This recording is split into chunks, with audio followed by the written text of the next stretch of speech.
Design of cantilever beams. Today we are going to discuss about calculating the bending moment and shear forces of cantilever beams. Also we are going to draw the bending moment and shear force diagram of cantilever beams. In this calculations, we consider the hogging moments are as positive and the sagging moment as negative. Here we have considered the cantilever beam with uniformly distributed load W and the length of the cantilever beam is L.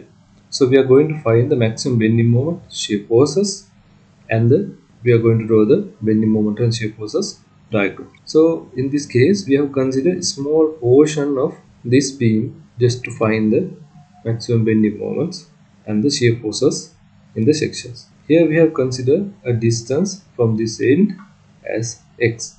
From the x distance, we are going to find the m and v. So when we consider the equilibrium, we can solve these equations. So first we calculate the m, you have m. Then other direction you have a w into x, because this load is w. Then distance is L, w is uniformly distributed load.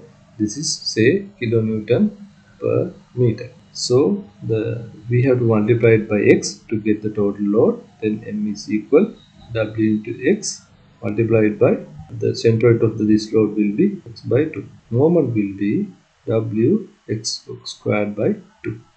What's the maximum bending moment? You can write this by looking at this equation also, because when x is maximum, the bending moment will be maximum. Then the maximum bending moment here will be w, maximum span is L squared by 2. We know the maximum bending moment now. Let's see now what are the values at the starting point and the end point, because this is not a linear function. As you can see here, x equals 0. From this equation, m will be 0, right? When x equals L, as we calculated already, m will be w L squared over 2. So let's start with drawing the bending moment diagram. This is 0, right? This is as you can see here, not a linear function, so it will be very like this. Here it will be 0 and here it will be w L squared over 2. This is the bending moment diagram. Now you know how to draw the bending moment diagram.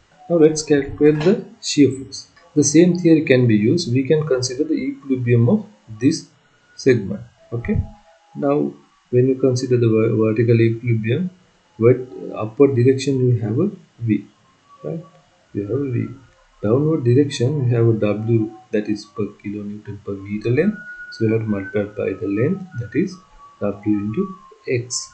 So now you know the variation of the shear force. It is a linear function. With the x, it's vary because w is constant. So therefore it's a linear function. Let's see what's the values of the v at support and free edge. When x6 equals 0, v equal 0. When x6 equal to L, we become W into L. Now we know the shear force values. Let's draw the shear force diagram also. What's the shear force here? X is equal 0, 0. What's the shear force when x is equal to L? Because this length is L. So since it's a linear function, you can draw it like this. It's a linear variation, right? This will be W into L. This is the shear force diagram of the cantilever beam.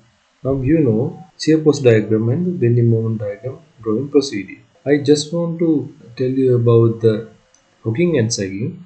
Here, as I previously explained, I have considered here the hooking as positive. Now let's consider a small example here just to clarify you the hooking and sagging. Right? Say this is a fixed end and this also fixed end. Now if I consider the hooking as positive, the bending moment diagram of this one will be like this.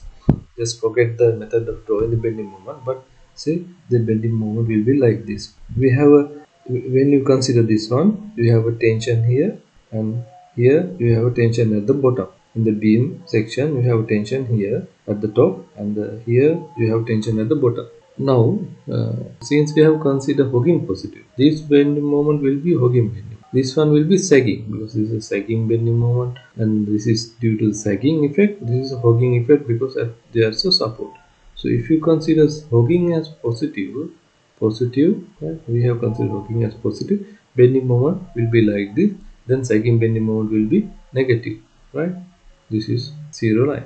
Now, if you consider otherwise, because this both the method you can use when you do the calculation. If you have considered as a hogging as negative, this will become, you don't want to worry about this. The method you use, you can adapt there. So this will be the hogging bending moment, then it will be negative, then sagging bending moment will be positive. So that is it about the hogging and sagging. I think it's clear to you. Today we discuss about the calculating of bending moment and shear forces of cantilever beam and method of drawing the bending moment and shear force tracker. Let's meet again from new video. Thank you very much for watching our videos.